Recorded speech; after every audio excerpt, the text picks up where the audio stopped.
Assalamualaikum, salam sejahtera. Hari ini kita sambung lagi berkenaan dengan mechanical properties. Sebelum ni kita bincang tentang tensile property berkenaan dengan stress strain curve dan sebagainya itu, dan kita akan sambung berkenaan dengan mechanical properties ni melalui hardness punya topik. Anda akan dapati dalam slide yang sebelum ni saya bagi ada beberapa topik yang saya skip. Compression test, berkenaan bending dan sebagainya itu kita akan skip sebab kita kekurangan masa, jadi kita terus ke hardness. Apa itu hardness? Hardness ialah resistance to permanent indentation. So hardness ni kekuatan, tapi dari segi istilahnya bermaksud dia ada resistance terhadap permanent yang kekal indentation. Indentation ialah bentuk macam lekuk lah kan. Sejauh mana dia boleh elakkan daripada berlakunya itulah kan. So good hardness generally means material is resistance to scratching and wear. Apabila ada kekuatan yang ada kekerasan yang tinggi, hardness value dia tinggi, maka resistance terhadap scratching, cala dan juga wear, kehausan adalah tinggi. Ini sangat penting, especially kalau kita nak gunakan tooling tu untuk manufacturing. Kita nak buat drilling hole ke, ataupun kita nak kikis material tu menjadi lagi nipis dan sebagainya itu, perlu kepada tooling yang ada scratch and wear resistance yang tinggi. Dalam hardness test pula, kita nak measure the material's resistance to penetration. Bila kita nak tahu dia punya hardness tu kuat, satu material tu kuat ke tak, kita kena gunakan hardness test. Dan bagaimana kita nak gunakan hardness test, ada beberapa test yang telah diguna pakai satu dunia. Okay, dua yang common, two most common stationary hardness test. Stationary ni maksudnya dia tak ada bergerak sangat lah. Di sini kita perkenalkan Brinell stress test dengan Rockwell strain test. Ataupun Brinell hardness test ataupun Rockwell hardness test. Okay, apa benda hardness test ni? Ialah common test yang commonly used for assessing material properties because they are quick and convenient. Ini sebenarnya kalau boleh kita nak buat dalam lab lah kan. Ada test ini kita masuk ke lab, kita akan buat. Malangnya sebabkan kita masih lagi online, jadi saya akan buat satu sesi di mana saya akan buat penerangan lah berkenaan lab ni, dan juga saya akan bagilah terus dia punya nilai-nilai untuk anda buat report ataupun assignment daripada dia. Test ni mudah dan cepat kan. Dia tu sebab dia popular lah di kalangan material scientist. Dia boleh dapat jawapan yang cepat. Variety of testing methods are appropriate due to difference in hardness among different materials. Kita dapati memang bergantung pada material, sama ada metal ke, polymer ke dan sebagainya itu. Dia ada setengah test tu dia bagus untuk gunakan certain material, setengah test lagi bagus untuk gunakan setengah material lain. Itu sebab ada beberapa testing method lah. Okay, contoh dekat sini Vickers. Ni pun saya selalu guna. Memang sesuai untuk saya punya material, iaitu metal. Tapi ada juga yang lain, Noob test. Is similar to Brinell test. Tapi ini adalah berkenaan dengan micro hardness. So dia lebih kecil lah dia punya indentation itu. Okay. Other test methods are also available. Fluoroscope, durometer. Saya tak pernah guna lah ini kan. Ini antara contoh-contoh hardness test lain yang boleh digunakan. Okey, yang tiga tadi kita perkenalkan, Brinell, Vickers dengan Noob. Dia berbeza-beza. Brinell ni menggunakan steel ataupun tungsten carbide ball dalam bentuk bulat ni. Dia indent kepada kita punya material, dan dia ada cara pengiraan dia untuk kita dapat tahulah sama ada berapa dia punya nilai Brinell dengan hardness HB kita panggil, hardness Brinell. Vickers pula menggunakan diamond. Diamond dia berbentuk piramid. Kalau tengok daripada bawah dia bentuk macam ni. Kalau tengok daripada sisi dia bentuk macam ni lah. So kita indent, dan daripada situ juga kita boleh dah tahu kita punya nilai menggunakan kaedah ni. P adalah load, L kuasa 2 ni adalah panjang ni piramid tu, dan kita boleh tahu HV dia berapa. Hardness Vickers. Noob test pula menggunakan diamond piramid juga, lebih lebar. Dia ada B, dia ada L. Dan cara pengiraan dia adalah demikian. Kita dapat kita punya HK. Ada juga Rockwell. Rockwell ni banyak sikit. Ada A, C, D, B, F, G dia punya nilai dia lah. So ada yang jenis diamond cone, ada yang jenis ball dan sebagainya itu. So dia digelar HRA kan, hardness Rockwell A, hardness Rockwell C dan sebagainya itu untuk kita tahulah perbezaan-perbezaan dia. Okay, bagaimana nak buat hardness testing ni? General procedure ni contoh Rockwell hardness test. Press the indenter that is harder than the metal into metal surface. So ini kita presskan kepada metal surface kita. Withdraw the indenter, tarik, dan measure hardness by measuring depth or width of indentation. So kita akan tarik ni sebabkan dia permanent indentation, bermakna bila kita tarik dia takkan jadi kenyal, dia akan patah balik kan. Dia akan kekal sebegitu. Jadi kita akan measure sama ada dia punya depth ni ataupun kita punya width ni untuk dapat nilai dia. Macam mana nak tengok tu? Selalunya ada mikroskop lah. Boleh kita tengok dan kita boleh nilai dari situ. Brinell hardness test, lebih kurang sama juga konsep dia. Kita gunakan bola ni. Of course, bola ni dipegang oleh satu benda lah kan. Bukanlah bola saja. So, dipegang oleh benda tu akan tolakkan bola ni. Lebih kurang macam ballpoint pen lah, senang cerita kan. Konsep dia. So, ballpoint pen tu, yang hujung tu punya ball tu, sentuh. And then, angkat balik. Dan kita tengok berapa dia punya besar ni, di eye ni. Ni contoh lah. Kita tengok daripada tepi. Katakanlah ni kita punya material. Saya pun tak pasti benda material ni. Metal Okay, metal. So, kita ada bola tu. Bola tu tekan. Dan disebabkan tekanan bola tu bila tak angkat balik, dia ada permanent indent kat situ. So daripada sinilah kita boleh measure dan dapatkan Brinell punya value. Okay, Brinell hardness number menggunakan formula ni macam saya sebut tadi. Tak perlu kita tahu detail lah. Tapi basically diameter of the ball, dB ni kita ubah nilai dia. Lepas tu DI, diameter of indentation, kita ubah nilai dia. F ialah load berapa kan dalam kilogram, dan pi kita boleh dapat HB berapa. Very quite simple lah, straightforward. Kita just tak perlu hafal. Saya akan bagi anda cuma tahu macam mana nak guna sahaja.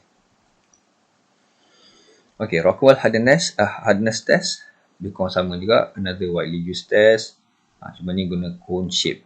Cone shape indenter. Bermula buat minor load and then dia bagi lagi tinggi 150 kg. Awalnya 10 kg saja load, terjadi 150 kg. Jadi dia akan lagi dalam lah. Dia macam acah-acah dulu, lepas tu bagi lagi dalam and then dia naik balik dan kira dia punya distance tu untuk dapatkan hardness, Rockwell hardness punya value. Ni contohnya lah kan, awal-awal initial position. Dia just letakkan kat situ saja and dia tekan lagi supaya dapat lagi tinggi indent dia, lagi dalam dia punya indent. Dan daripada situ kita kira dia punya D ni berapa. Okay, ini pula sekarang ni mungkin boleh dalam internetnya boleh automatic dia akan cuba convert. Tapi orang dulu-dulu dia tak ada calculator yang automatic boleh calculate benda ni, ataupun tak ada internet lah kan untuk calculate. Jadi dia gunakan conversion chart ni. So di sini adalah HB, ialah Brinell punya nilai, HB punya nilai, itu ada HRA, hardness Rockwell A, hardness Rockwell B, C, ni Nook punya test dan sebagainya. Dia sebenarnya berbeza-beza lah. Dia nilai dia tersendiri, tapi dia tak boleh convert terus. HRA katakanlah 55, tak bermakna HB dia akan 55. Sebab dia punya calculation berbeza kan. Jadi mereka hasilkanlah conversion chart ni supaya orang boleh tahu. So contohnya macam katakanlah HB saya buat test HB dapat 200 nilai dia. So kita boleh tengok approximately HB pun lebih kurang sama lah 200. Tapi dekat HRA dia jadi lebih kurang berapa tu? 58 contohnya. So kena convert tu, dan ni sebenarnya approximation lah. Dia bukan exactly kan. So orang boleh dapatkan anggaran lah berapa-berapa kan. Okay, lagi satu property selain daripada hardness ialah toughness. Okay, ni saya lukis balik untuk dapat gambaran semula. Cuba ingat balik, kita ada stress strain curve kan. So kita ada E kat sini. Kita ada sigma kat sini. Kalau kita ingat, kita punya graf dia, kalau katakanlah engineering strain, stress strain, mungkin dia akan bentuk macam ni kan. So ini adalah kita punya straight macam tu, proportional punya line, and then kita go sini sampai sini ultimate tensile strength sampai ada fracture.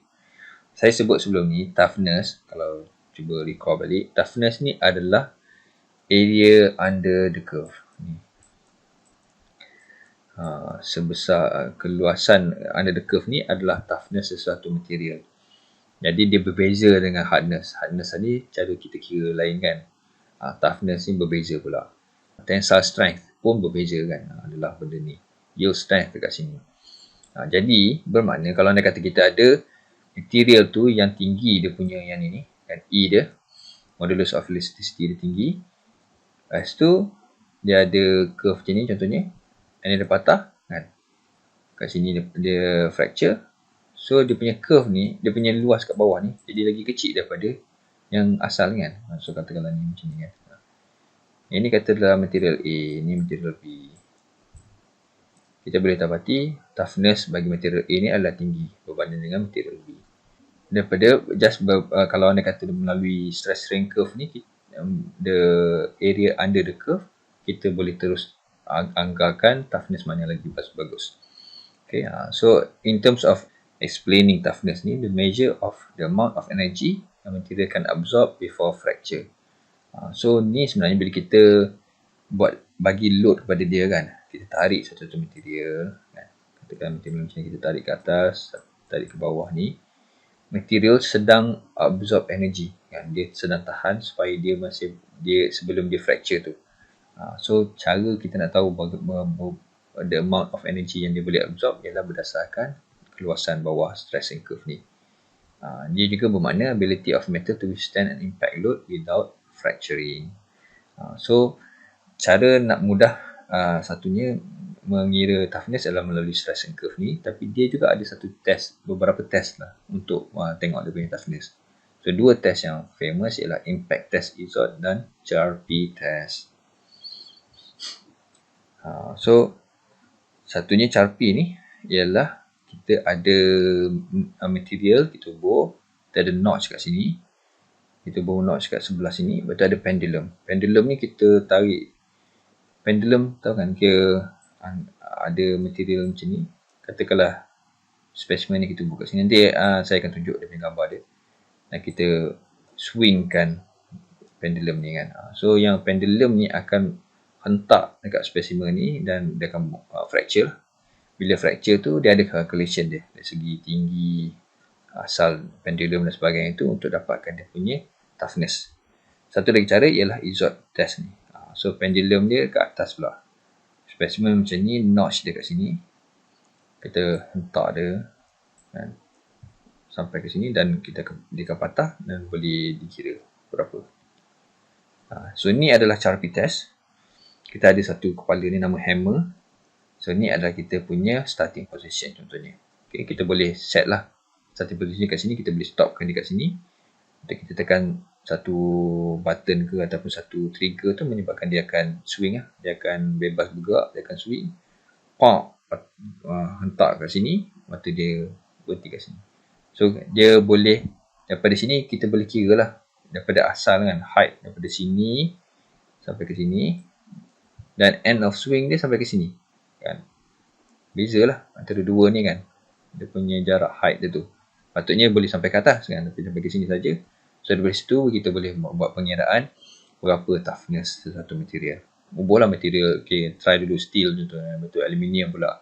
Okay, kita tengok perbezaan dia. Okay, sedikit lagi info berkenaan dengan karakteristik dalam material. Dia ada satu istilah sebagai transition temperature. So transition temperature ni berkenaan dengan ductility dan juga toughness. Sesuatu material apabila dikenakan satu temperature yang rendah, dia boleh tukar daripada ductile tu menjadi brittle. Ni sebenarnya satu benda yang of concern apabila kita menggunakan satu material tu di dalam keadaan yang temperature dia mungkin ekstrim, maka dia kena consider benda ni. Apa yang akan terjadi ialah, contoh ni kita ada ductility dengan toughness. Ductility kekenyalan. So lagi tinggi kekenyalan lagi baguslah. Kita boleh detect, dia nak fracture dah ni kan. Dan kita mungkin boleh stop bagi loading dan sebagainya. Kalau anda kata brittle tu terus pop patah. So kita tak ada dapat warning apa-apa. Toughness ni juga membawa makna dia boleh tahan lagi lama lah kan. Okay. So katakanlah toughness awal dia tinggi kan, kat sini. Temperature kat sini katakanlah temperature yang agak tinggi lah. Room temperature ke, relatively higher than temperature yang dekat transition temperature ni lah kan. Ataupun mungkin lagi tinggi daripada room temperature. Bila disejukkan, sejuk sampai ada tahap tu, dia ada transition temperature. So contoh kat sini saya bagi titanic hull steel transition temperature pada negatif 2 Celsius. So katakanlah ni adalah negatif 2 Celsius. Apa akan terjadi ialah daripada dia ductile, sebab tinggi kan, bermakna dia ductile lah.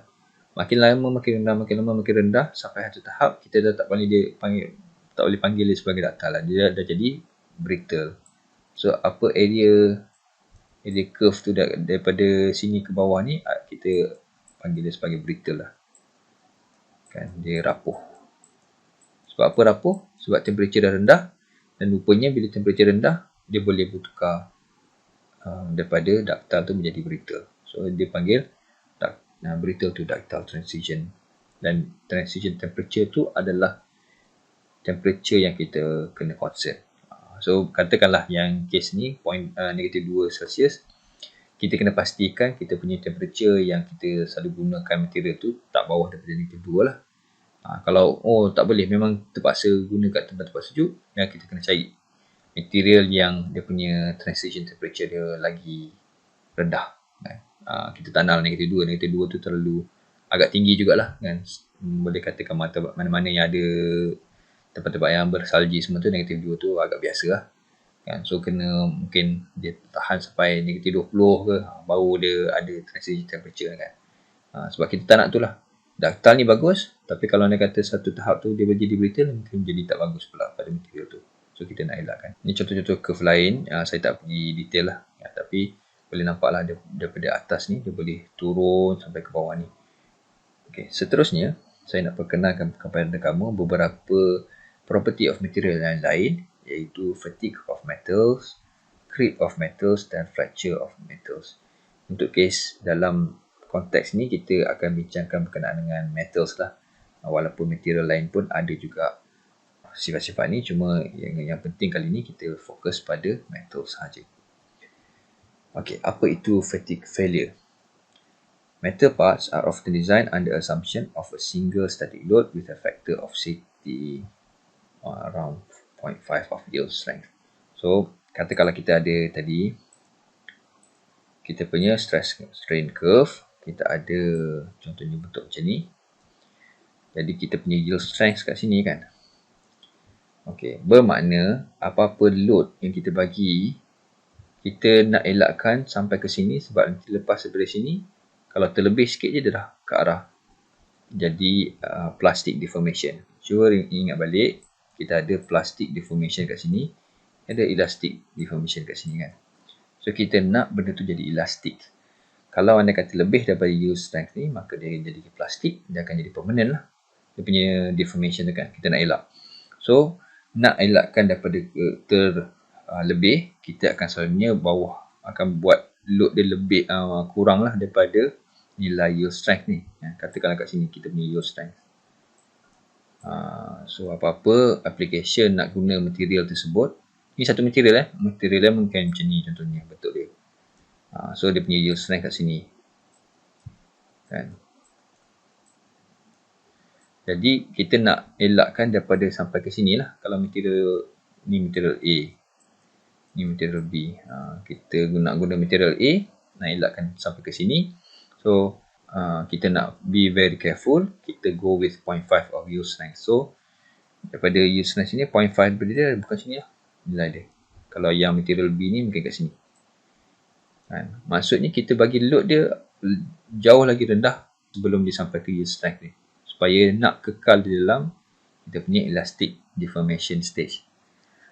Bila kita buat macam tu, kadang-kadang jadi juga berlakunya fracture ataupun failure kan. Apabila material tu terpatah, terkepak tu, kita panggil failure ataupun fracture. Jadi agak kepelikan sebab kita dah kurangkan penggunaan dia bawah atas daripada yield strength, malah jauh lagi bawah kan, kita buh lagi rendah. Tetapi dalam certain cases dia ada jadi failure ni. Sebab apa jadi failure ni? Kita panggil sebab adanya repetitive cyclic ataupun cyclic loading. Cyclic ni maksudnya ber-repeat lah. So contoh-contoh yang ada repetition ni ialah shafts. Shaft ni adalah rod, silinder rod yang digunakan dalam kita punya mesin lah, ataupun kereta contohnya ada lah kan, kalau kat bawah tu kalau kita tengok sebenarnya yang memegang kita punya tayar dan sebagainya kan. So adalah shaft-shaft di dalam tu. Shaft ni berbentuk bulat sebab selalunya dia akan dia akan rotate kan. So bila rotate tu mungkin dekat bahagian sini ni ada load kita bagi kan. Dan benda tu rotate kan. So bila adanya rotation, dan rotation tu sebenarnya walaupun bawah daripada yield strength ni kan, jauh lebih bawah daripada yield strength, tapi disebabkan rotation ni dia boleh juga fracture. Boleh faham Kalau anda kata dia dekat plastic deformation stage ni, dia punya load dia memang tak pelik lah benda tu boleh fracture. Tapi kalau di dalam elastik ni, kita assume dia tak akan fracture sebab dia masih lagi elastic deformation kan. So kita lepas load tu, patutnya dia akan patah balik kepada posisi asal ataupun dia punya dimension asal. Tapi bila engineer buat kajian, rupanya boleh jadi juga dalam range elastic region ni boleh jadi juga fracture disebabkan inilah istilahnya fatigue ni. Bila dia ada cyclic kan, on off kita bagi load tu menyebabkan dia boleh jadinya fracture juga walaupun dalam elastic region ni.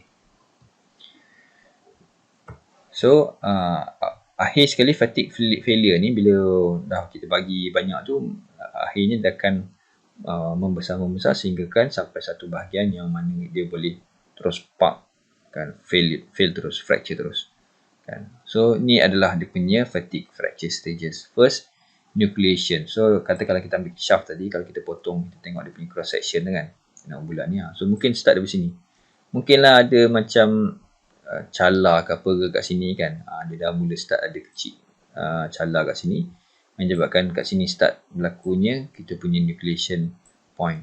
So akan berlakunya bentuk macam ni lah, striation, clamp shell marks ni. So daripada yang nucleation ataupun permulaan dia jadi propagation. Propagation maksudnya dia membesar. So dia clamp shell marks ni bentuk macam ni kan. Dia tak jadi ada je nucleation pump tu berlaku fracture tu, dia makan masa. Kadang-kadang tu mungkin berbulan, mungkin bertahun. Itu sebabnya fatigue ni dia main lama lah. Kadang puluh ribu, ratus ribu, kadang berjuta cycle baru boleh jadi fracture ni kan. So bukan sekejap lah. Bila kita tengok balik, bila dah pecah, benda tu dah terkepak kan, dan kita tengok, rupanya akan nampaklah benda-benda macam ni kan. So nucleation memula, lepas tu propagation, lepas tu fracture. So satu tahap dia dah terlalu besar, dia tak boleh tampung, sampai satu tahap kat sini bahagian ni dia dah terus dia patah. Dia tak ada jadi main satu line macam ni dah. Okay, so boleh nampak the surface barriers ada dua lah bahagian. Satu smooth striation ni, inilah sikit lagi. Satu rough surface ni kat bawah ni yang bila dah fracture terus. Okay, ni contoh dia. Okay, dia contoh shaft lah ni kan. Shaft dia ada berlakunya sinilah dia punya nucleation point dia kan. Nucleation point, maka dari situlah start. Boleh nampak dia tak berapa jelas, tapi boleh nampak lah dia punya line sikit kan. Macam ni dia besar pula ni, ini besar macam tu kan. Besar, dan bila diorang dapati dia makin besar dia ke arah sini. Sampai satu tahap bahagian sini lah, bukan mungkin kat sini kot kan. Sampai satu tahap dia final rupture. Kesannya sebab terlalu besar dah dia punya crack ni kan, sampai ke sini menyebabkan dia fracture terus. Direction of rotation ada bentuk macam ni. Dia berpusing kan, dia berpusing. Mungkin setiap kali pusingan ke ataupun setiap kali 10 pusingan ke, dia keluar satu lagi line. Lagi 100 pusingan. Wah, gitu lah. Slow je dia ni. Dia bukan banyak kan, sikit, lama-lama fracture terus. Itu yang kelemahan kalau kita tak tengok pada konsep fatigue ni. Kalau dia kata kita tak consider. Okay, dia ada test juga untuk fatigue test ni. It's quite a simple test. Kita ada kita punya sampel kat sini. Kita buh dekat sebelah ni connection kepada weight. So apa akan jadi bila kita bagi weight ni, di bahagian atas ni berlakunya ada compressive force. Bermakna dia ditolak lah kan. Material kat sini apa yang connection kat sini ni dia menolak material dekat atas ni untuk jadi compress kat situ. Dekat bawah ni pula ada tension force. Ini akan meregang. Sama jugalah kalau kita contohnya nak kepak satu tu benda kan, satu tu batang besi ke apa kan. So kita nak kepak tu kita membengkok ke atas atau membengkok ke bawah. Kalau anda kata kita membengkok dua-dua tangan kita pegang kan. Kita pegang, kita nak bend dia macam tu contohnya kan. Kita pegang tangan kita sini, bermakna sini dia jadi meregang. This one akan jadi compress kan. Kita compress sebenarnya. Yang meregang ke atas ni. Kan? Dia jadi macam meregang lah sebab kita nak membengkok dia. Sama lah case ni, cuma dia terbalik. In this case, bila kita bagi weight kat sini, sebenarnya dia memberi compression kat bahagian atas surface ni. Dekat bahagian bawah ni pula, kita bagi tension. Okay. Apa yang jadi ialah dia connected kepada motor ni. Motor ni memusingkan shaft ni. Kan? Dan dia connected kepada revolution counter pula. Satu revolution sekali pusing, inilah dia buat, dia count lah 1, pusing lagi 2 dan sebagainya kan. So bila benda dia pusing, material kita ni pun akan berpusing. Bermakna material kita ni tak kekal kat bahagian atas tu asyik compression dia. Bahagian atas tu sekarang ni dah berada di bawah, dia kena pula ni tension. Yang bahagian bawah tadi dah naik ke atas, dia kena compression pula. So dia di compress, tensile, compress, tension, compress, tension, compression, tension. Menyebabkan benda tu berulang kan. Tu kata cyclic loading tadi tu. Kan? Sekejap dia bagi compression, sekejap lagi dia bagi tension. So lama-lama dia akan patah lah sebabkan adanya cyclic loading ni. Berapa lama tu tak pasti. Tengok pada material lah, setengah material boleh sampai berjuta. Tengok juga pada weight ni kan. Kalau weight ni kita bagi kecil je, tak adalah dia cepat patah. Okey, ni nama dia R.R. Moore Reverse Bending Fatigue Test. Panjang nama dia. Ni R.R. Moore ni yang mereka lah. So saya dah bincangkan benda ni. Basically apa yang saya sebut tadi adalah benda yang ditulis dalam ni. Okey, apa dapatan daripada bila kita buat fatigue test ni ialah dipanggil sebagai SN curve. Okey, SN curve. Apa yang daripada SN curve ni, dekat X axis ni kita ada number of cycle. Ingat tadi kita ada counter tadi kan. So cycle ni kita kira, dan sebelah sini pula dia punya stress amplitude. Stress amplitude ni berdasarkan kita bagi weight tadi lah. Kan dalam megapascal dia boleh kira. So let's say untuk stress amplitude awal-awal ni sebenarnya dia dapat line contohnya steel dan juga aluminium. Kan? Dia bukan dapat line smooth ni sebenarnya. Dia adalah hasil daripada beberapa data. So katakanlah kita buat steel. Steel katakanlah pada 450. Contoh 450. Lepas tu dia buat sampai satu tahap tu pump dia patah. So kita dapat satu data kat sini. Berapa nilai ni? Boleh tengok kat sini dia punya number of cycle ni berbeza lah. Dia punya ni agak pelik sebab dia guna logarithmic atau semi-log punya graph. Kan sini 10 kali 3 bermakna ni adalah 1000 kan. Sampai ke sini pula dia jadi 10. Ini ada 1000, ni jadi 10,000 kan, 04. Ini jadi 100,000, jadi 1 juta dan sebagainya kan. Agak pelik sebab kira sini 1000, 2000, 3000, 4000, 6000, 7000, 8000, 9000 jadi 10,000 kan. Daripada sini nak jump sampai ke 100,000 ni jadi 10,000, 20,000, 30,000, 40,000 dan sebagainya. Macam tu. Sampai sini pula jadi 1 juta. Jadi 1 juta, 2 juta, 3 juta, 4 juta, 5 juta, seterusnya. Dia tak jadi 1 juta 1,000. Walaupun sini 1,000 kan. So tu pelik sikit lah log punya scale. Tapi itulah yang semi-log kan. Sebab sini adalah normal. Ni 100, 200, 300 tak ada masalah. Ini yang berbeza. Menyebabkan ini adalah dipanggil sebagai semi-log. Boleh check lah dalam internet. Tapi basically apa yang saya nak cuba highlightkan kat sini, kita buat beberapa test kan. Dengan 450, dapat sini. Dengan katakanlah 400, dapat pula kat sini. Yang lain pula dapat sini, dapat sini, dapat sini. End up kita boleh buat satu line. Sampai untuk steel ni, sampai satu tahap tu, dia tak turun lah. Memang dia akan kekal macam ni. Dia buat satu line seperti ni. Apa maksudnya ialah kalau andai kata kita ada satu nilai lah, bawah daripada nilai ni kan. Katakanlah 280. 280 kat sini. Kita buat 280 ni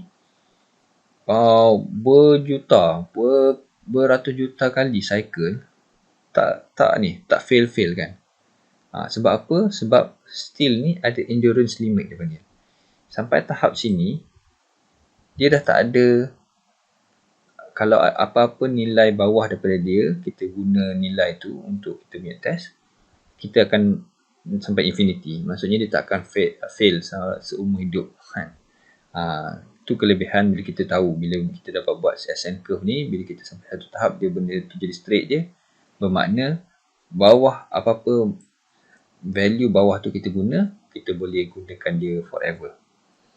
So kita nak tu lah, kalau anda kata kita boleh hasilkan load yang bawah daripada endurance limit ni lagi bagus, sebab dia walaupun ada fatigue punya ni kan, cyclic loading terjadi, dia takkan fail sebegitu mudah.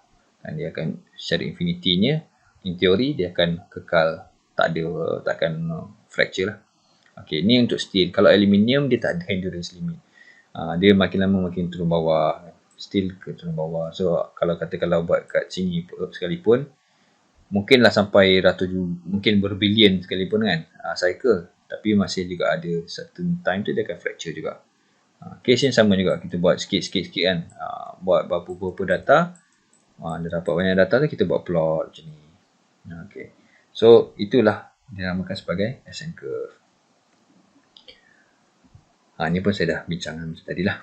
Basically carbon steel have endurance limit of around 0.4-0.5 times its UTS. So tengoklah UTS dia berapa megapascal.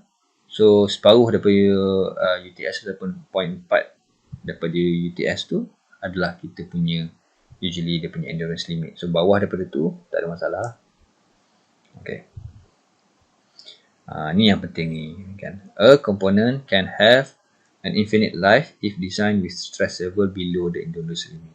So kalau anda kata kita nak guna, katakanlah material kita guna carbon steel, kita tahu UTS dia berapa kan? Katakanlah contoh dia punya UTS 100 megapascal. Rendah lah ni, tapi contoh lah 100 megapascal. So kita tahu bawah daripada 50 megapascal, katakanlah kita dengan 45 ke 40 megapascal ke, kita akan dapat gunakan material tu selama-lamanya kan. Kita kena make sure load yang diberikan, stress level yang diberikan kepada material tu dalam katakanlah 40 megapascal, supaya kita boleh gunakan dia selama-lamanya. Tak perlu risaulah petik ni kan, berbilion-bilion cycle, bertrilion cycle sekalipun should be tak ada masalah lah carbon steel.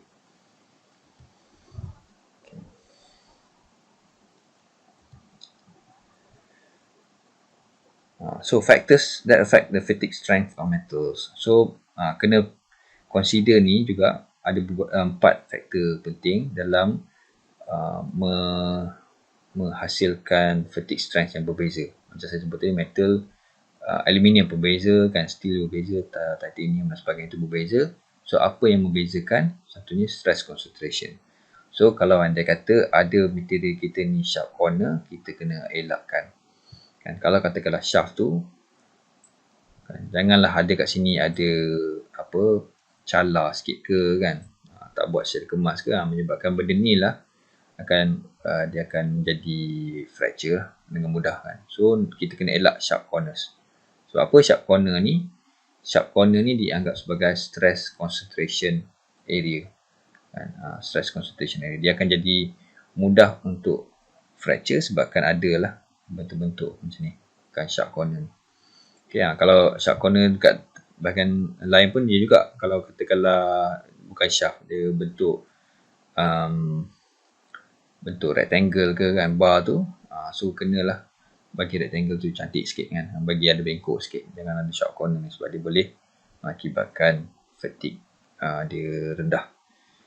Surface roughness pun memainkan penting. Kalau anda kata smooth surface lagi bagus, smooth surface ni maksudnya dia licin lah kan, dia dah dipolish kan, bagi dia nampak licin, berbanding dengan material yang menggerutu ke kan, ada kalau kita rasa berkasar. So kalau kasar tu cepatlah fatigue dia. Sebab apa? Kalau tengok, kalau katakanlah material kita macam ni kan, kita tengok mata kasar memang tak nampak apa lah, biasa je. Tapi kalau kita tengok secara mikroskop kan, area yang kasar tu sebenarnya dia bentuk macam ni lah muka kan, atas bawah macam tu. Ni sebenarnya kita kalau tengok dalam mikroskop kan, kita zoom betul-betul, kita nampak benda ni. Sebab apa macam ni? Tu sebab kita rasa kasar kan. Kita buah jari kita, kena dekat sharp edge ni. Tu yang kita rasa kasar. Bila ada macam ni, bermakna kat sini lah ada sharp corner ni kan. Ni panggil stress concentration area ni. Menyebabkan dari sini kita boleh jadi crack kan. Makin lama makin besar. So kita nak, kalau boleh, smooth surface supaya benda tu, mungkin ada jugalah tapi tak banyak lah. Macam ni je kan. Itu dia punya surface dia. Tak adalah macam ni, stroke ni. Surface condition, so surface harden to avoid crack inflation. So ada istilahnya, mungkin dalam 2-3 minggu lagi kita akan sentuh bab surface hardening lah. Apa peranan dia dan apa function dia untuk menyebabkan dia lagi keras. Kita keraskan lagi surface saja. Walaupun dalam tak keras, tapi surface keras boleh cukup bagus untuk bagi protection kepada dia untuk lebih lama lah dari segi fatigue life dia. Environment, chemical attack on surface initiate cracks. So environment, material ni kena betul-betul jaga juga, especially contohnya di laut kan. Kalau di laut menggunakan steel kat situ, kita tahu sebabkan air garam kan. Kalau bukan dalam laut sekalipun, dekat luar daripada air, laut, berdekatan dengan laut tu, air garam tu kan, dia punya moisture tu boleh mengakibatkan corrosion kepada material kita, dan sebabkan tu boleh menyebabkan adalah sharp edges ni tadi, dan kita boleh dapat fatigue tadi. Tu pun kena consider juga. Okay, next kita tengok berkenaan dengan creep. Apa beza creep dengan fatigue ni? Dua-dua ni penting untuk kita faham lah. Kenapa bukan saja kita dah install tu, okay, settle kan. Kita kena consider juga, temperature dia macam mana, dari segi cyclic loading ada ke tak, dan sebagainya kan. So untuk creep ni, creep is a permanent deformation under a constant static load over a period of time. Sama juga macam fatigue, dia proses is slow plastic deformation. Dia tak terus jadi, tapi dia sikit jadi kan. Even though the static load initially does cause permanent deformation, so awal-awal memang ada permanent deformation, tapi tak tinggi lah. Dia stress level dia below yield stress. Sama juga macam tadi katakanlah bentuk stress strength curve kita macam ni, yield stress kita kat sini, ataupun yield strength, sama lah yield stress, yield strength. So walaupun below ni, still boleh jadi creep dan still boleh jadi failure lah kan. Yang menarik berkenaan creep ni, dia selalu terjadi apabila dia pada elevated temperature. Ni especially for metals lah. So dia waktu temperature tinggi, creep ni boleh terjadi walaupun material tu berada di bawah ni. Untuk case creep ni, dia tak ada cyclic, dia tak ada load berulang, tapi static load bermakna contoh lah, kita mudah contohnya lah, kita ada meja, kita letak load kat sini kan. Load tu adalah kita tak bergerak kan, dia tak bergerak, dia tak berpusing dan sebagainya. Load tu duduk elok je kat atas meja ni kan. So sebabkan katakanlah material meja ni dibuat daripada metal dan ada pula elevated temperature, walaupun nampak asalnya kan, kita letak tu okey, tak ada masalah, dia boleh tahan lama, tunggu sejam 2 jam pun okey kan.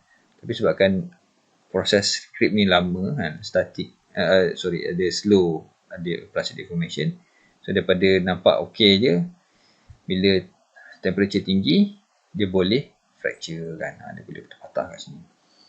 So this case kita nak bincang tentang metal, tapi nak ceritanya polymer very susceptible to creep even at room temperature. Bukan cerita pasal metal ni, tapi polymer lagilah buat creep ni kan. So kena really consider bila nak guna polymer sebagai tempat untuk tampung apa perlu lah.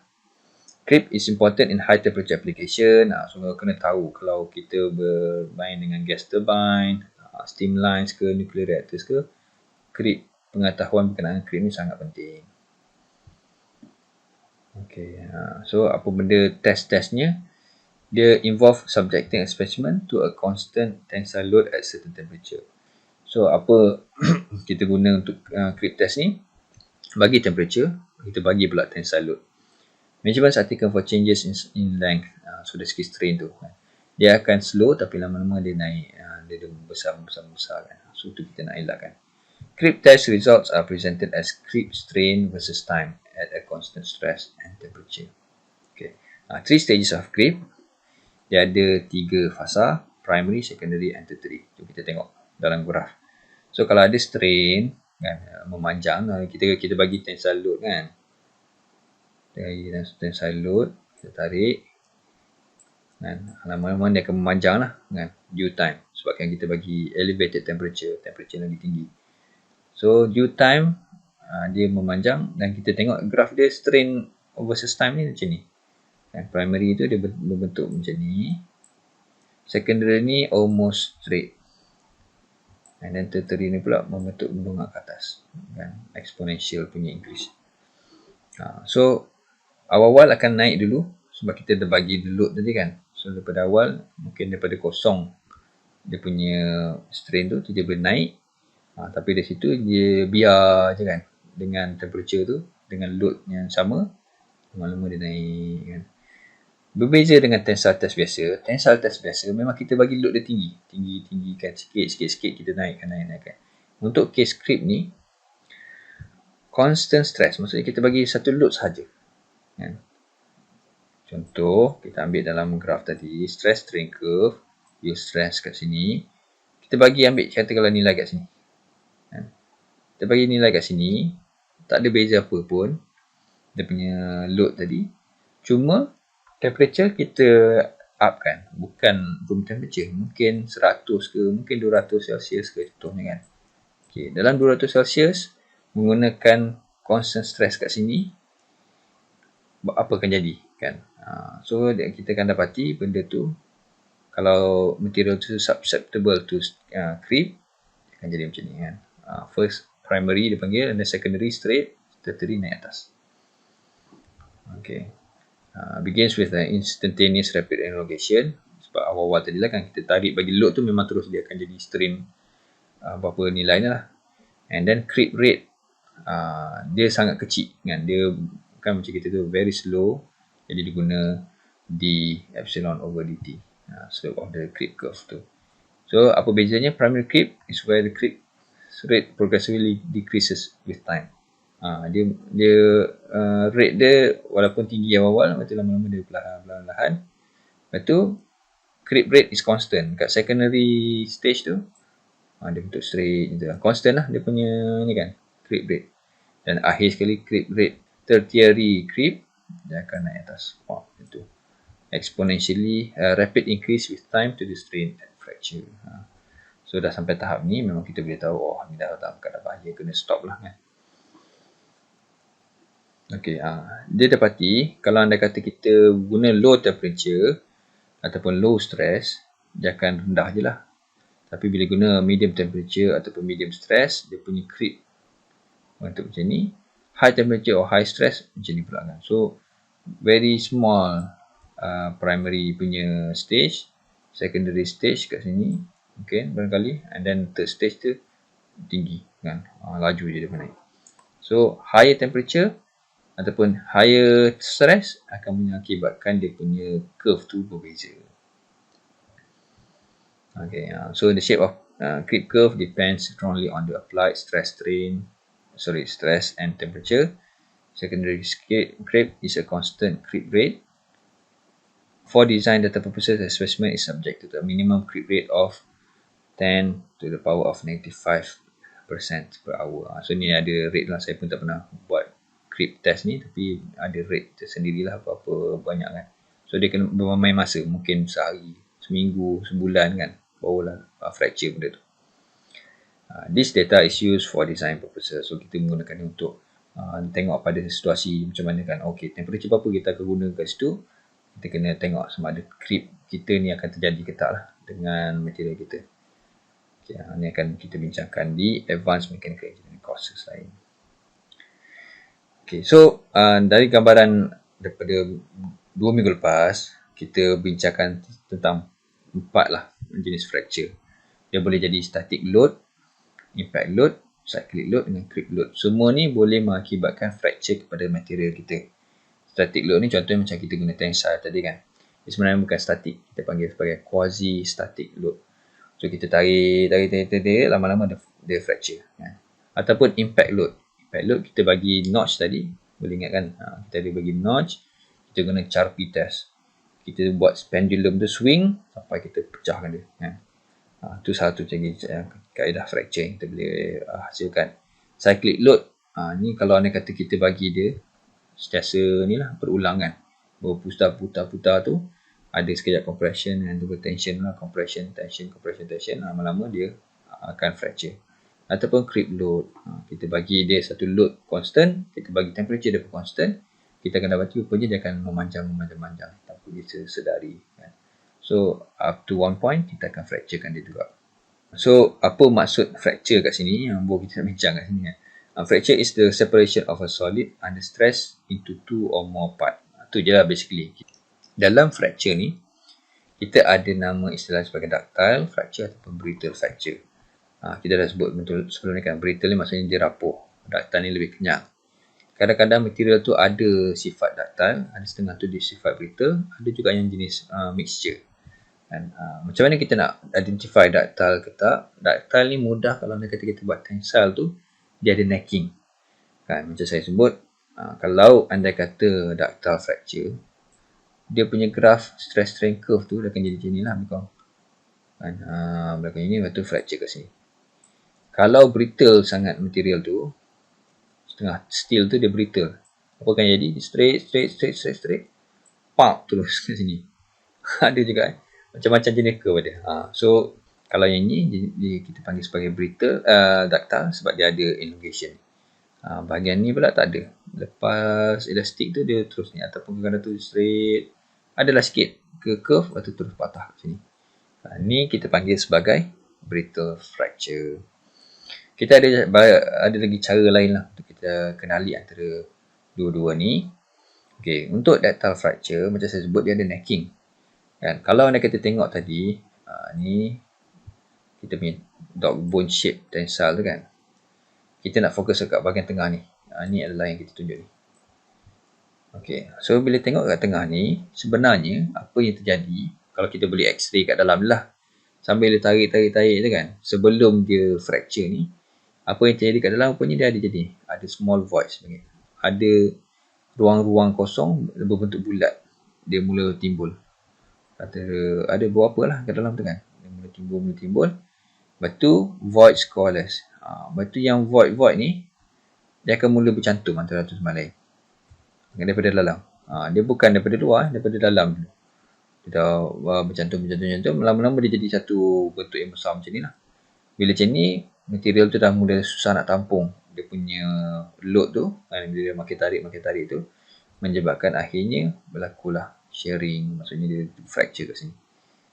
So nak dapatlah bentuk macam ni kan. Okey, untuk kita nak tahu dia ductile fracture ke tak, satunya kita boleh tengok dari necking tadi. Lagi satu, buktinya apabila kita tengok kat sini, apa kita akan dapati ialah kesan-kesan bentuk yang bulat-bulat ni. Ni kalau kita tengok betul-betul kat surface tu, kita akan dapati kita panggil sebagai dimples. Ni contoh dimples. Dimples ni apa maksudnya? Ni adalah bukti jelas dia adalah ductile fracture.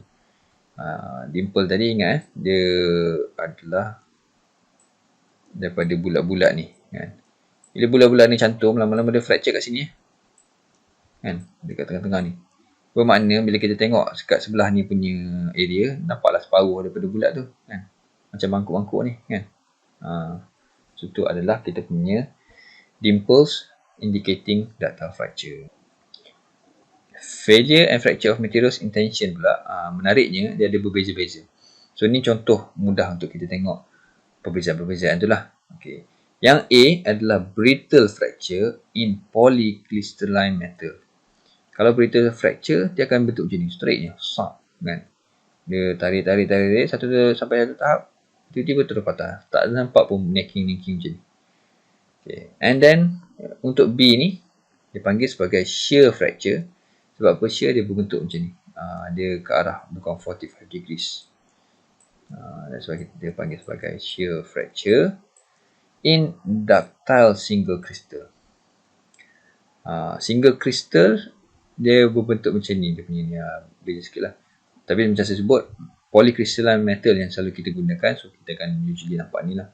Ataupun lagi satu dia panggil ductile cup and cone fracture in polycrystalline metal. Kalau dia berbentuk ductile karakteristik dia akan buat necking atau dia akan fracture kat sini. Tapi yang lagi satu yang agak rare juga ialah complete ductile fracture in polycrystalline metal with 100% reduction of area. Ni jarang juga lah nak berlaku. So ni jarang. Ni jarang. Yang selalu kita akan nampak ialah dua ni. Bila tengok ni, kita boleh tahu, oh ni adalah brittle ni material ni kan. Dia nampak ada necking ni, waktu fracture. Ni adalah ductile material ni. Mudah kita ni kan, identify. Ni contoh lain. Failure and fracture of materials in tension and compression. Okay, untuk tension, macam ni je lah. Basically ada necking waktu fracture. Compression pula, kalau kita compress, apa yang terjadi ialah dia akan ada buckling macam ni. Dia akan fracture pula macam ni. Kadang-kadang tu kan, dia akan fracture sebab dia kita tekan dia. Lama-lama dia akan fracture tersendiri. Tapi ni adalah jenis brittle. Kalau buckling ni selalunya adalah ductile. Dan kalau yang ni pula, kita panggil sebagai barreled surface of ductile material. So, dalam keadaan ductile material, kalau compress kan, tekan, lama-lama dia akan kembali. Inilah. Jadi, crack banyak-banyak macam ni. Okay. So, basically, brittle fracture pula, dalam polycrystalline, dia akan propagate ataupun dia meluaskan dia punya brittle fracture tu along the matrix of the grains. Mudah ceritanya kita tengok sini lah. Ini adalah perbezaan antara ductile punya material dengan brittle fracture. Bila tengok kat sini, dengan jelas kita nampak ada ni. Ada necking. Ada necking kan. Berbeza dengan brittle fracture ni. Ni bukan necking kan. Dia bahkan sini je yang penting kita tengok. Dia straight je. Boleh nampak kan. Dia punya fracture straight je. Ini bentuk cone and cup istilahnya kan. Dia bentuk ni lah. Cone dengan cup. Gabungkan sekali.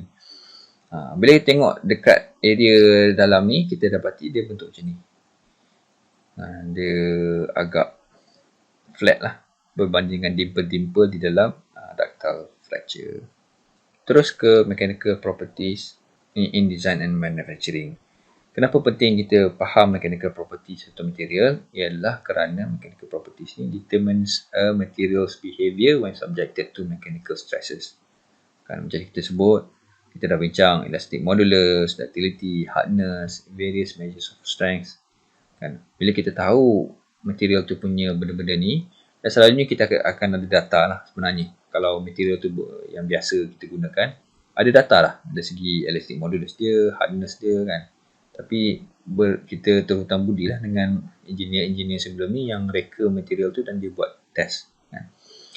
Masalahnya, bila kita walaupun kita tahu ni, mechanical properties and desirable to the designer such as high strength usually make manufacturing more difficult. Ini dilema paling besar lah. Bila designer, kan, bila kita design satu mesin contohnya ataupun struktur, kita nak kalau boleh keras. Kita nak keras semua ni kan. Bila keras, menyebabkan benda itu mungkin jadi masalah pula bila kita nak fabricate, kita nak cipta dia kan. Sebab bila keras ni, kita kena guna material yang tool yang lagi keras kan. Sebab dia tak boleh tool yang lemah nak tool yang keras. Dia kena tool yang lagi keras lah untuk okey ke buat lubang ke dan sebagainya tu pada material tu kan. Itu sebabnya ada give and take antara manufacturing engineer dengan juga design engineer. Kenapa penting? Macam saya sebut tadi, for ada beberapa parameters kan. Kita just summarizekan dia. Kalau parameter tu hardness ni, apa application dia? Component subject to wear. So kalau kita tahu komponen tu memang boleh house dengan mudah sebab dia bergesil banyak ke kan, maka kita mungkin guna parameter hardness tadi kan. Itu sebagai kita punya kayu ukur sama ada bagus ke tak kita gunakan. Ataupun untuk application sudden highly stress or safety critical component, kita kena consider fracture toughness tadi. Repeated cyclic loading conditions macam dalam kereta, otomotif dan sebagainya tu kan, ataupun apa-apalah yang melibatkan cyclic loading, kena consider fatigue life. Components tu exposed to sudden stress especially at low temperature, dia kena consider pula impact properties. Dan apa lain, contohnya high temperature, retain accuracy of position, static load carrying capabilities, semua ni dia berdasarkan creep, stiffness dan stress. Okey, di sini saja kita berbincang. Hopefully anda boleh faham apa yang kita bincangkan hari ini, dan hari Rabu nanti kita akan pergi kepada soalan-soalan tutorial dan juga assignment yang kita telah buat sebelum ni. Terima kasih. Assalamualaikum dan salam sejahtera.